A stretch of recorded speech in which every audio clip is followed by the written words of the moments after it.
ئەمڕۆژ ئەو نەخۆشخانەیان پێشکەش بە بەڕێوەبەرایەتی تەندروستی چەمچەماڵ کردووە.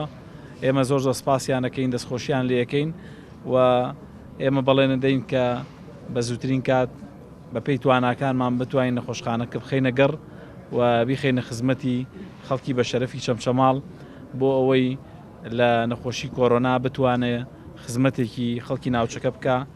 وەکو خۆتان نەزانن بەڕێزان، ئێمە ماوەیە کە بەهۆی پەتای کۆرۆناوە هەموو جیهان بە قۆناغێکی زۆر سەختا ئەڕوات و ئێمەش بەدەر نەبووین لەو خۆناغە سەختەی کە جیهانی پیاتەیە پەڕێ و ئێوە بۆ خۆتان نەزانن ئێمە وەکو تەندروستی سلێمانی و کە چەمچەماڵیش بەشێکە لە بەڕێوەبەرایەتی گشتی تەندروستی سلێمانی،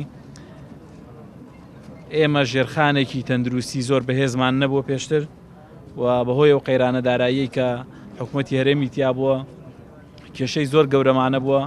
سەرەڕایەوە ڤایرۆسی کۆرۆنا یەخەی پێگرتین کە ئەویش کێشێکی زۆر گەورە بوو بۆ ئێمە و زیانێکی زۆری لە ژێرخانی تەندروستی ناوچەکەمان گەیاند. لێرەشەوە داوا لە حکوومەتی هەرێمی کوردستانەکەم کە ئاوڕێک لە چەمچەماڵ بداتەوە. چەمچەماڵ پایتەختی شەیدانە.